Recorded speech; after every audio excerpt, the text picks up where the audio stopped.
tal? Vamos, buenas tardes, buenas noches, buenos días. Hola, Maye. Cuando nos dijeron que fluyamos, no sé si esto era la idea, No estoy muy segura que tanto teníamos que fluir, pero aquí estamos fluyendo, amiga. Esto de verdad que en, es fluir. en modo virtual, En modo ya, virtual por es primera más, vez. ya rompimos las fronteras yucatecas. Ahorita ya no estamos solamente conectadas desde Mérida, sino que tenemos a invitadaza, que de verdad está el tema del día de hoy. Wow. Lo estábamos esperando. Muchísimo. Y de verdad agradecemos inmensamente el tiempo que la doctora Cris nos está regalando el día de hoy, que es nuestra invitada. Y bueno, pues ahora sí que vamos a darle la bienvenida. Sí, muchas gracias, Cris. Gracias por estar con nosotras, rompiendo las barreras rompiendo un poco las fronteras, hasta en otros usos horarios. Entonces, muchas gracias por estar aquí. De verdad es muy, muy importante para nosotras y para otras mujeres que nos rodean y que esperan con ansias de escucharte. Hay un montón de mujeres que están esperando este capítulo. Así que muchas gracias por estar con nosotras, Cris. Maya, Ale, ¿cómo están? Buenas tardes. No, muchísimas gracias a ustedes. Gracias por invitarme. Muchas Al, gracias. al contrario. Oye, tenemos una costumbre en este podcast. Ok. Y es que las personas invitadas se presenten a sí mismas, porque queremos saber quién eres. Así que cuéntanos, Cris, quién eres, a qué te dedicas, qué te gusta de la vida, lo que nos quieras compartir. Bueno, Maya, pues digo, mi nombre completo es Cristina González Rea, ¿verdad? Soy médico.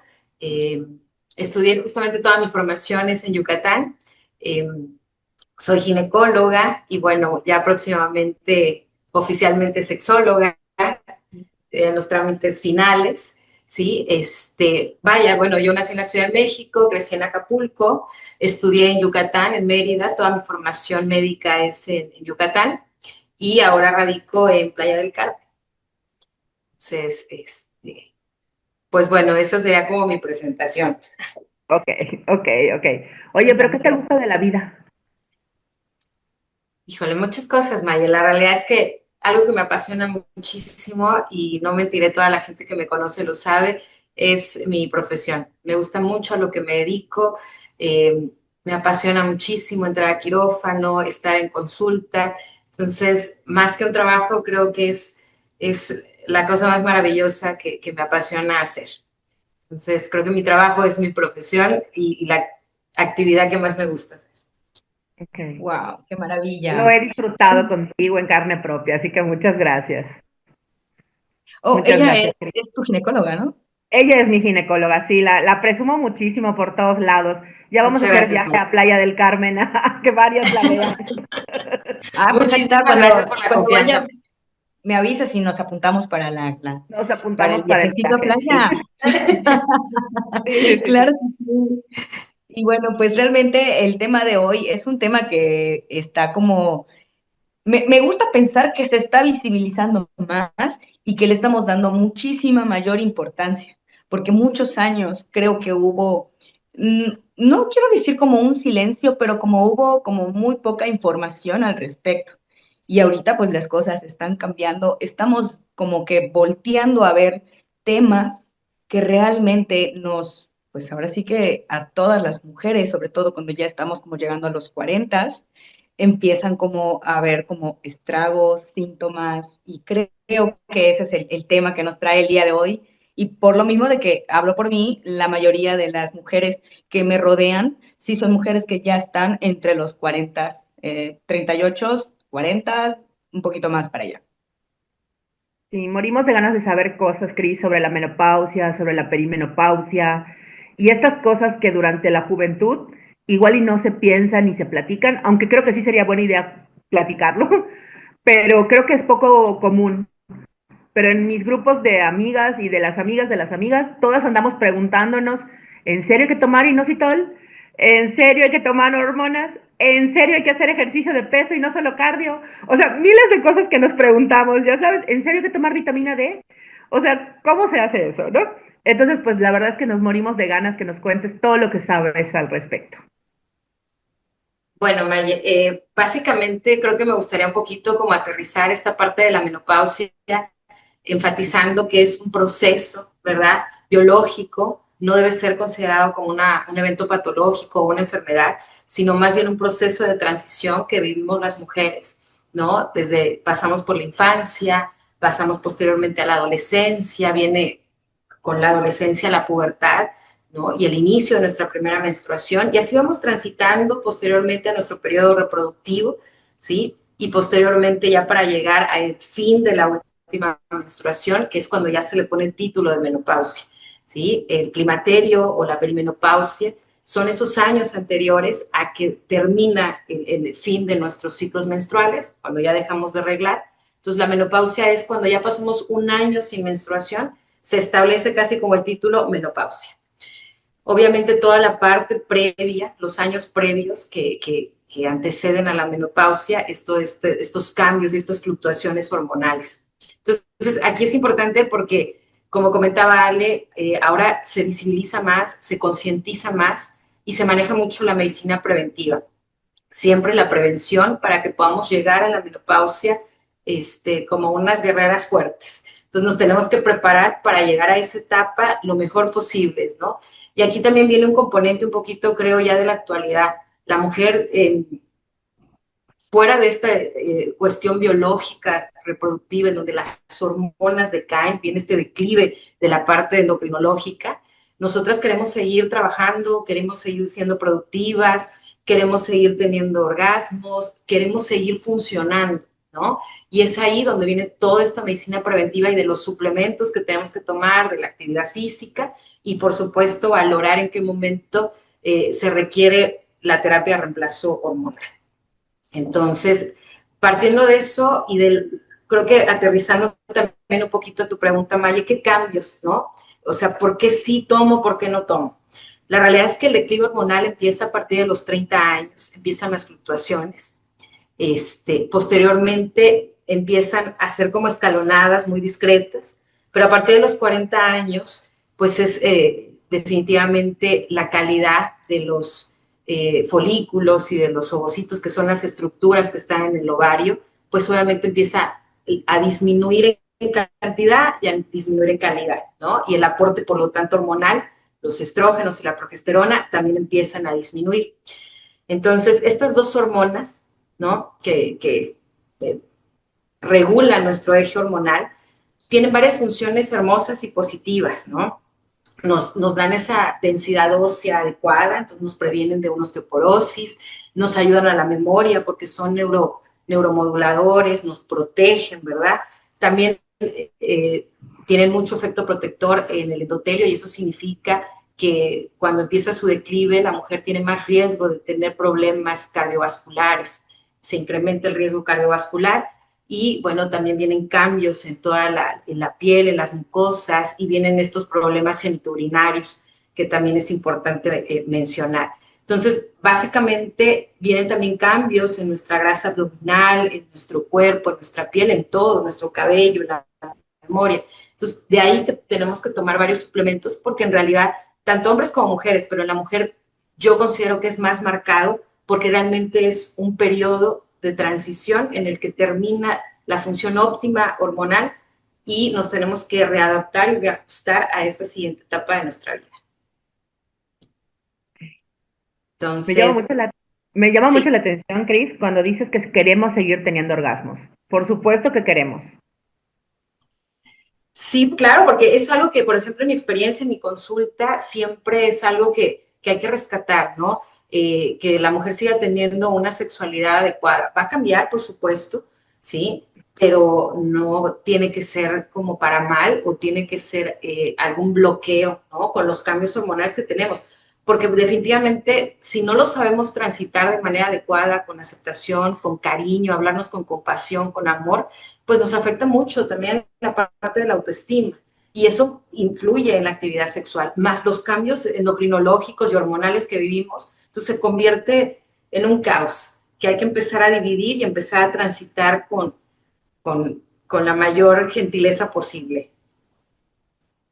Mm. Ahorita me quedo pensando en todo este caos hormonal que muchas veces desconocemos que es hormonal y muchas veces nos vamos hacia la parte como emocional. sí hablo de que sí repercute emocionalmente, pero digamos que la raíz no viene desde algo psicológico, por así decirlo, sino sí hay una razón completamente neurológica, hormonal, toda la parte del sistema, ¿no? Entonces, eso es lo que me quedo ahorita como reflexionando de cuántas veces pensamos, me estoy quedando loca, estoy cayendo en ansiedad, estoy cayendo en depresión, cuando realmente hay una razón más médica, por así decirlo, más neurológica que, que psicológica, por así decirlo. No sé si utilicé las palabras adecuadas.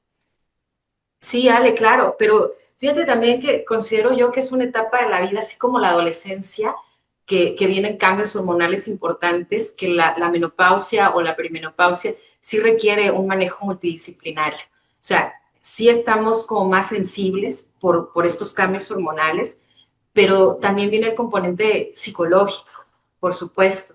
Entonces, la idea es siempre estar con un manejo multidisciplinario, o sea, tener siempre un apoyo. Una mujer que, por ejemplo, probablemente no gestiona de manera adecuada sus emociones desde antes, no tiene ese autocuidado de su salud emocional, muy probablemente en la menopausia venga a exponenciar o potencializar esa parte emocional. Y entonces también es importante tener el componente de una apoyo psicológico, ¿no? Así como también digo, aprovechando que está Maya acá, la parte de la sexualidad, o sea, también nos tenemos que apoyar con un sexólogo, nos tenemos que apoyar con un psicólogo, nos tenemos que apoyar obviamente por el ginecólogo y así poder transitar de la mejor manera. ¿Sí? No es lo mismo cuando yo les digo a mis pacientes, es como un carrito nuevo, ¿no? Al carro nuevo, pues nada, simplemente lo llevamos a su mantenimiento. Entonces, es la parte de la medicina preventiva, pero llega un momento en que ese carro necesita más cuidado y necesita más personas que le ayuden a seguir funcionando. Y lo mismo pasa con las mujeres. O sea que el trabajo multidisciplinario es súper importante. Sí, definitivamente. No solamente es del ginecólogo, no solamente es del nutriólogo, no solamente es del sexólogo, es de todos, es un conjunto. Ok, ok. Oye, Cris, ¿qué hay de la perimenopausia? ¿Cómo es que, honestamente, yo jamás antes de mis 25, de mis 30, había escuchado esa palabra? O sea, ¿es algo nuevo? O yo era la que no lo había escuchado por la edad? O sea, ¿qué pasó con la perimenopausia? Mi TikTok está lleno de perimenopausia. Bueno, Mayo, pues básicamente son los años previos. Normalmente se estima que la mujer llegue a la menopausia y eso significa a que deje de menstruar un año de manera completa y posteriormente ya no debe haber menstruaciones, como a los 48, 49, 50 añitos. Entonces, a partir de los años previos, más o menos 40, 42, depende de cada mujer porque realmente nada está como escrito, pero a partir de los 40 que viene ese ya declive hormonal, puede considerarse como esta perimenopausia. Hay mujeres que lo resienten un poquito más, hay mujeres que lo resienten o lo sienten más bien menos. Pero esa palabra son los años previos y se acompaña de muchísimas cosas. Generalmente, como el primer síntoma o signo que podemos tener son cambios en el patrón menstrual. La menstruación empieza a ser irregular. De repente viene un mes, al siguiente mes no viene, luego llega, pero cambia de cantidad, cambia de coloración y obviamente sí, descartando datos de alarma o descartando alguna otra situación que esté provocando esos cambios, ¿no? Entonces, ese es el primer como signo, los cambios en la menstruación. Después se empieza a ver, de repente hay cambios en la piel, a lo mejor un poquito más reseca, cambios probablemente en toda la parte de la piel, el cabello. Y bueno, empiezan también ciertos cambios en cómo empezamos a metabolizar eh, de alguna manera la grasa corporal empieza a cambiar, de repente la mujer empieza a decir, es que me estoy cuidando mucho y no puedo bajar de peso, o mi cuerpo empieza a cambiar, porque realmente sí empieza a cambiar, y ese es otro de los datos, ¿no?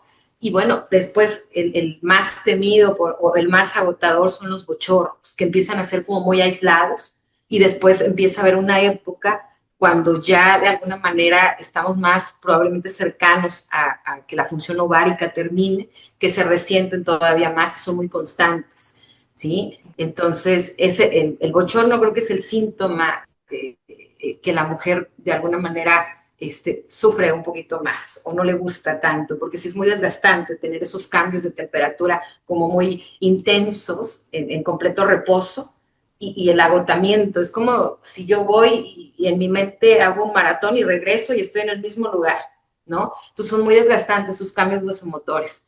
Y eso es todo lo que implica la parte de la perimenopausia en cuanto a lo que puedo yo empezar a sentir. Aunque internamente hay otros cambios importantes por el declive hormonal, como de alguna manera puede ser el empezar a perder un poquito de densidad ósea. También tenemos que proteger mucho eso y los cambios cardiovasculares. No sé si contesté tu pregunta, Mari. Sí, sí, sí. Me quedo pensando también, no sé, Ale, cómo fue para ti conocer esa palabra de perimenopausia, pero es algo que ya existía desde hace muchos años y no se comunicaba, o sea, no era una información que socialmente era compartida, o es un término nuevo, o cómo es, Cris. O sea, no sé cómo ha sido para ti, Ale, es que siento que tú y yo hemos platicado muchísimas veces sobre la perimenopausia, pero antes yo no conocía esa palabra. No, yo tampoco. Es como algo relativamente nuevo para mí. Creo que bien, vengo escuchándolo como desde hace un par de años para acá. Y fue precisamente en los círculos de amistades. Y ahora sí que he escuchado, ahorita que Chris nos está como aterrizando algunos de los síntomas principales, sí me siento identificada, porque al principio me dio como hasta miedo, porque yo visualizaba como menopausia, ah, sí, algo que te llega como a los 50, ¿no? Y yo así, bueno, estoy en los 40, bueno, ahorita ya 41, y así como que, ay, todavía me falta.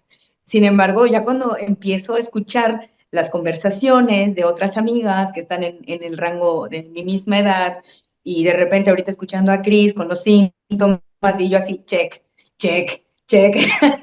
Entonces ya te das cuenta de que entonces es algo que sí es nuevo para mí, hablando de la palabra perimenopausia, pero sí es algo que tiene absolutamente todo el sentido. Entonces, sí, pero bueno, no sé cuánto tiempo tenga, si desde cuándo hay como este tipo de investigaciones relacionadas ya a la perimenopausia, cuándo se identificó que antes de entrar a una menopausia las mujeres atravesábamos por esto, ¿no? Bueno, la realidad es que sí es un término que ha existido desde hace mucho tiempo, ¿sí? Porque estamos siempre ya muy conscientes desde hace tiempo que son todos los síntomas que están previos a la menopausia, porque realmente la menopausia es nada más como el título, cuando la mujer ya deja de arreglar durante 12 meses, es cuando ya se establece, bueno, se llegó a la menopausia, ¿sí? Que finalmente es como ya la falta de funcionalidad de los ovarios, por decir de alguna manera, ¿no? Pero el término de la perimenopausia, del climaterio, ¿sí? Pues sí se conoce de mucho tiempo atrás.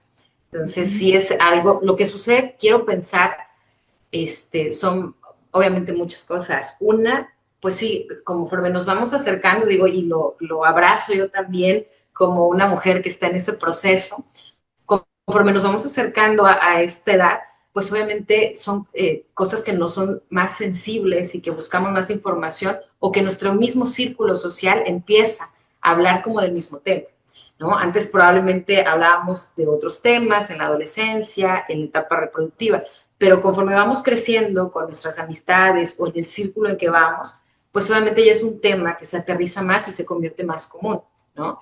Y también insisto que la medicina preventiva viene aquí a revolucionar mucho de querer, por decir, envejecer de manera adecuada, ¿no? O de ir de alguna manera transitando de la mejor manera para que la mujer tenga siempre esa parte de productividad que quiere tener, ¿no? Que probablemente hace muchos años no era, o sea, hace muchos años la mujer se quedaba en casa, ¿sí? La mujer se embarazaba, se quedaba en casa y generalmente no, no tenía a lo mejor esa necesidad como de salir.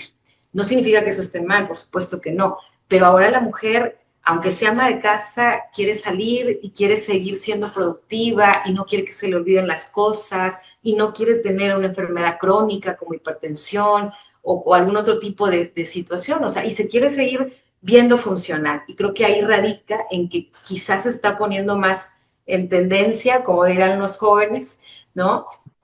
porque socialmente estamos cambiando mucho. La verdad es que estamos viviendo una época importante de mucha información y de mucho, que todo lo tenemos a la mano, o sea, con las redes sociales, con internet, todo lo tenemos muy a la mano, con una inmediatez impresionante, y entonces toda la información nos llega rápido, ¿no? Y probablemente antes no. Y eso me encanta, ¿no? Porque, por ejemplo, pienso en mi mamá, cómo atravesó toda esta parte, ¿no? Yo no sé si en su grupo de amigas hablaban de estos temas o cómo lo vivían, cómo lo atravesaban. Entonces me gusta pensar que ahorita como mujeres nos estamos acompañando cada vez más en sobrellevar todos estos procesos, ¿no? Me gusta cómo se comparten tips, se comparten, o pues ve con esta especialista, o ve con, o es normal, o no te asustes, o los tips de las vitaminas, o sea, eso me encanta. Me encanta que tengamos ya más confianza para hablar de estos temas. Y te digo, por ejemplo, ahorita mencionaste el tema de la memoria, que es un tema que yo no sabía que también repercutía. Bueno, no lo sé. Eso es lo que he escuchado, que hay algunas mujeres en el círculo de mis amistades que atraviesan por esa parte, por ejemplo, del tema de la memoria. Sí, sí, sí. Y ahorita que lo comentas, Sale, la realidad es que cómo lo habrán transitado nuestras mamás, nuestras abuelas, nuestras bisabuelas, es algo que sensibiliza mucho ahorita porque se vivía en silencio. La realidad es que la mujer, no quiero sonar feminista, pero no tenía como mucho voz y voto, ¿sí? O sea, no podía hablarlo por vergüenza, ¿no? No voy a decir que se me está cayendo el cabello, ¿sí? No voy a decir que me duele todo el cuerpo, las articulaciones, que es parte también de uno de los síntomas de la menopausia, del climaterio, el dolor articular. Entonces la mujer era como muy, no sé, como muy guerrera, como que no lo puedo decir porque me da pena, ¿no? Y porque probablemente a nadie le importa, ¿no? O sea, yo tengo que seguir en pie. Y en cambio, yo creo que la manera en que lo vivieron era como muy silenciosa y no le daban la importancia que se merece a la salud femenina, ¿no? La realidad es que ahorita se está poniendo mucho énfasis en la salud de las mujeres porque las mujeres somos las que más nos infartamos, las mujeres somos las que más nos descalcificamos, entonces desarrollamos enfermedades crónicas degenerativas en una tasa mayor que lo hace el varón por todos estos cambios. Entonces se está poniendo, creo que, mucho énfasis en que la mujer maneje medicina preventiva de todo tipo, de cáncer de mama, cáncer cervicuterino, que de alguna manera también esa parte de la alimentación, del ejercicio, porque evidentemente el ejercicio nos ayuda mucho también para gestionar nuestras emociones, para esa salud mental que nos permite continuar y llegar a esa transición lo mejor posible, cosa que no hacían las mujeres de antes, ¿no? Oye, Cris, cuéntanos tus recomendaciones, así el top 10 de recomendaciones. ¿Qué nos recomiendas hacer a las mujeres que andamos transitando la perimenopausia? Me encanta que lo nombres como algo con compasión, con gentileza. Me parece hermoso, me parece muy amoroso proponernos eso a nosotras mismas. O sea, ¿qué tal si nos hablamos con gentileza y nos acompañamos con compasión? Eso ya nos ayuda mucho. Pero Sí, qué, Maye. sí, totalmente. ¿Y sabes qué? Pienso como con amigas. O sea, yo no sé qué sería de mi proceso sin mis amigas. O sea, porque digo, tenemos reuniones y Ale nada más sonríe así de, sí, ya sé. Es que hablamos de verdad, en cada reunión se menciona algo del magnesio, del inositol, de la cita ginecológica de no sé quién, de ya ahora ya estoy haciendo un día más de ejercicio. Eso sí, ese tipo de conversaciones las tenemos en todas las ocasiones. Y eso está perfecto. Siempre el acompañamiento, siempre tener con quién compartirlo y transitarlo es maravilloso. Híjole, Maye, yo te podría hacer como una lista como de todas las recomendaciones de las diferentes bibliografías, pero creo que te voy a aterrizar en este espacio tan amoroso, en las recomendaciones que yo les doy a mis pacientes día con día y las mismas que yo me repito todos los días. La realidad es que yo he transitado ya mi infancia, mi adolescencia, mi pubertad, mi periodo de vida fértil y bueno, ahorita ya en estos procesos de la perimenopausia, pues los estoy viviendo a la par que con todas mis pacientes. Entonces, la realidad es que la recomendación siempre principal es pues considerarlo y tratar no como una enfermedad, no que nos dé como miedo, ni tampoco que nos dé vergüenza. Simplemente estamos cambiando, estamos llegando a ese momento y ahí viene esa parte de la salud emocional.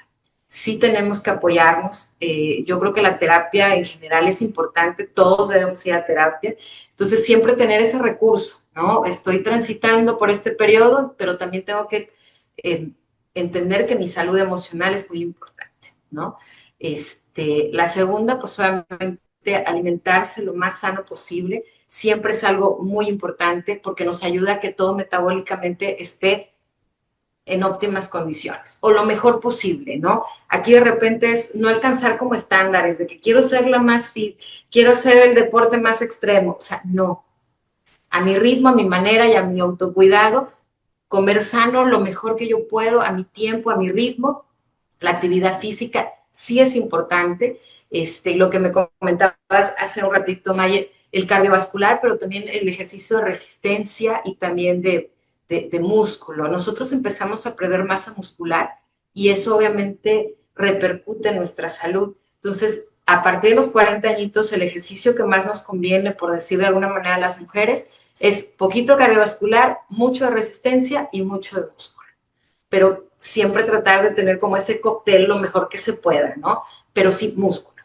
Para, obviamente, nos ayuda a mejorar de alguna manera, cuando hacemos músculo, mejoramos esta parte de que no acumulamos como tanta grasita, por decirlo, y también protege nuestros huesos, que probablemente empieza a mermar toda la parte de la densidad ósea, ¿sí? Entonces, el músculo nos ayuda como a ese fortalecimiento.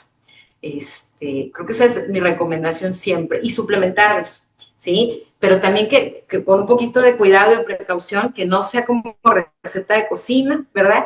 No todas necesitamos los mismos suplementos. Hay un momento en que se necesitan unos y en otro momento otros. De repente, porque me ha pasado con mis pacientes que empiezan a veces a compartir recetas y entonces, no, vamos a individualizar dependiendo de los síntomas o las molestias que tenga cada mujer y ahí es donde están los suplementos. Entonces, creo que mis recomendaciones serían tener una salud emocional y eso significa pues ser feliz lo más que se pueda, gestionando las emociones, alimentándonos lo mejor posible, haciendo ejercicio, dormir, hay que dormir, tenemos que dormir lo más que se pueda, porque el sueño es reparador, es regenerador y nos ayuda a no oxidarnos tanto. ¿Sí? Entonces, y suplementarlos. Sí o sí, tomar suplementos, pero creo que ahí sí amerita siempre que el experto, el médico o el nutriólogo, de preferencia yo creo que debe ser el ginecólogo de confianza, nos haga como nuestra lista de suplementos, ir cambiándolos dependiendo a las molestias o la etapa en la que estemos viviendo.